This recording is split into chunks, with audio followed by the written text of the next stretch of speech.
Assalamualaikum warahmatullahi wabarakatuh.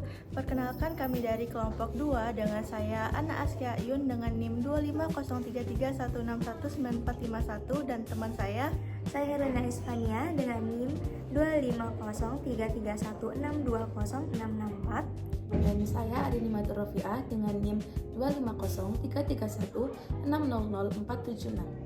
Di sini kami akan mempresentasikan materi kami yaitu fenol. Baik, sebelum kita mengenal lebih lanjut tentang fenol, maka kita akan mempelajari dulu tentang pengertian fenol. Nah, fenol itu adalah golongan senyawa organik dengan rumus umum AROH, di mana AR adalah gugus aril. Jika disebut sebagai nama senyawa, fenol biasanya menunjuk pada senyawa dengan rumus C6H5OH, yaitu cincin benzena yang terlikat langsung dengan gugus OH atau yang memiliki rumus struktur sebagai yang ada di dalam gambar. Nah, perbedaan utama antara fenol dan alkohol itu terletak pada letak gugus OH-nya. Pada fenol, gugus OH terikat langsung pada cincin aromatik atau benzena, sedangkan pada alkohol, gugus OH terikat pada rantai karbon alifatik. Karena keduanya ini memiliki gugus yang sama, maka fenol dan alkohol itu memiliki beberapa sifat yang mirip. Misalnya, sama-sama dapat membentuk ester dan juga ester. Namun secara umum, sifat kimia dan cara pembuatannya berbeda, sehingga keduanya dipelajari dalam pembahasan yang terpisah. Selanjutnya adalah tata nama senyawa fenol. Senyawa fenol atau C6H5OH adalah anggota paling sederhana dari golongan fenol. Anggota golongan fenol yang lain diberi nama dengan sistem IUPAC atau dengan nama trivial. Terlihat pada contoh yang ada di dalam PPT. Yang pertama itu secara IUPAC bernama hidroksibenzena, secara trivial bernama fenol. Lalu yang kedua, secara IUPAC dinamakan metahidroksiteloena, secara trivial bernama metakresol. Lalu yang ketiga, secara IUPAC bernama 1,2-hidroksibenzena dan secara trivial bernama katekol. Yang keempat ada secara IUPAC bernama 1,3-dihidroksibenzena dan secara trivial bernama resorsinol. Lalu ada 1,4-dihidroksibenzena secara IUPAC dan secara trivialnya bernama hidrokuenon. Dan yang terakhir, secara IUPAC bernama 2-klorohidroksibenzena dan secara trivialnya bernama ortoklorofenol. Selanjutnya, sifat-sifat fisika fenol. Yang pertama, bentuk dan titik didih. Fenol merupakan zat padat dengan titik lebur relatif rendah, tetapi memiliki titik didih yang tinggi.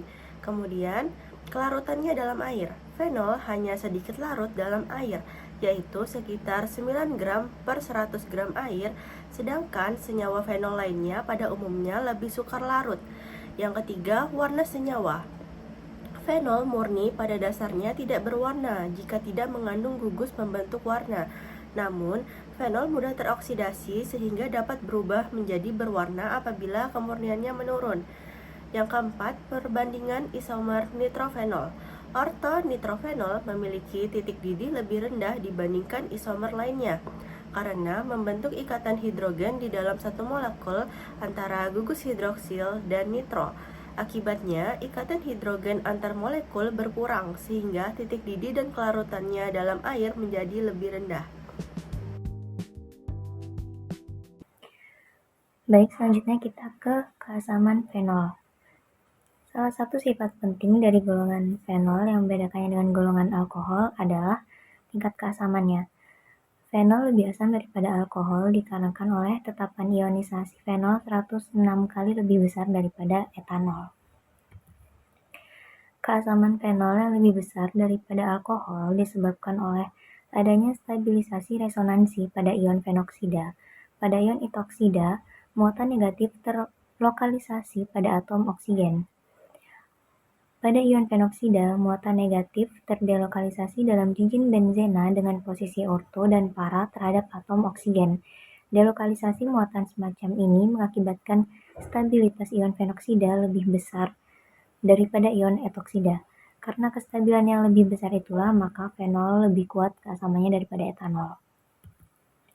Selanjutnya, bila dalam fenol terdapat substituen halogen atau gugus nitro, terbukti bahwa kehadiran substituen tersebut mempengaruhi keasaman fenol. Hal tersebut karena halogen dan gugus nitro memiliki sifat menarik oksigen elektron, sehingga kerapatan elektron dalam cincin benzena berkurang dan memperlemah ikatan OH. Lemahnya ikatan OH ini mengakibatkan H lebih mudah melepas sebagai H+, oleh karena itu fenol lebih asam daripada alkohol. Kemudian reaksi asam basa pada fenol.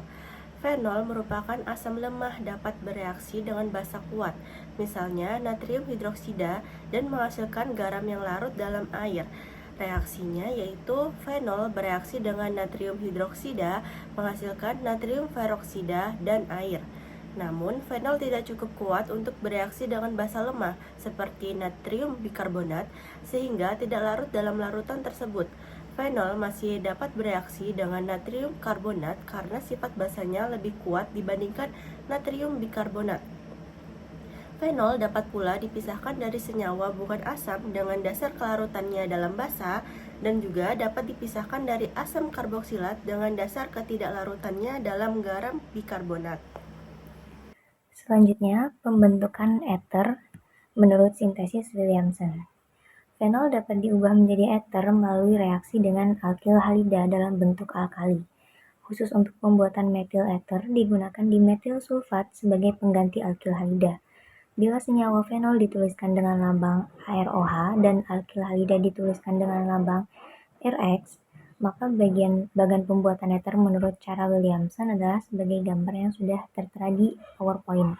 Nah, di sini AROH sebagai fenol bereaksi dengan ion hidroksida menghasilkan ion fenoksida. Nah, selanjutnya ion fenoksida ini akan bereaksi lagi dengan alkil halida yang kemudian menghasilkan AROR dan ion halida. Lalu jika digunakan dimetil sulfat yang ini, jika ion fenoksida tersebut direaksikan dengan dimetil sulfat, maka akan menghasilkan metil ether. Fenol dapat diubah menjadi ester melalui reaksinya dengan asam, klorida asam, atau anhidrida asam. Bila ester dari fenol dipanaskan dengan aluminium klorida dalam pelarut karbon disulfida, maka gugus asilnya bermigrasi dari atom oksigen fenolik ke posisi orto atau para dalam cincin sehingga diperoleh suatu keton. Reaksi ini dikenal dengan nama penataan ulang Fries yang seringkali digunakan sebagai pengganti reaksi asilasi langsung dalam sintesis keton fenolik. Nah, contoh penataan ulang Fries ada pada gambar ini. Selanjutnya adalah substitusi pada inti. Gugus OH dalam fenol merupakan gugus pengaktif kuat dalam reaksi substitusi elektrofilik cincin aromatik dan pengarah ortopara. Contoh-contohnya dari reaksi substitusi elektrofilik pada senyawa golongan fenol adalah sebagai berikut. Yang pertama ada fenol direaksikan dengan bromin dikatalisi oleh karbon sulfida pada suhu 0 derajat Celcius menghasilkan ortobromofenol dan para-bromofenol. Lalu yang kedua ada okresol direaksikan dengan bromin menjadi 4,6 dibromo 2 metilfenol dan asam bromida. Selanjutnya reaksi Kolbe. Reaksi garam fenolat dengan karbon dioksida mengakibatkan terjadinya substitusi hidrogen pada cincin oleh gugus COH. Reaksi ini dikenal dengan nama reaksi Kolbe, yang merupakan reaksi penting dalam pembuatan fenol menjadi asam salisilat. Nah, seperti contoh di gambar ini, nah di sini natrium fenoksida direaksikan dengan karbon dioksida pada suhu 125 derajat dengan tekanan 4-7 atmosfer yang kemudian akan menghasilkan natrium salisilat. Nah, nanti ketika natrium salisilat ini ditambahkan hidrogen, maka akan menghasilkan asam salisilat. Kemudian reaksi Riemann-Tiemann. Reaksi Riemann-Tiemann adalah reaksi fenol dengan kloroform dan natrium hidroksida dalam larutan air pada suhu sekitar 70 derajat Celcius yang menghasilkan salisilaldehida. Reaksi ini digunakan untuk memasukkan gugus aldehida ke cincin aromatik, terutama pada posisi orto terhadap gugus hidroksil.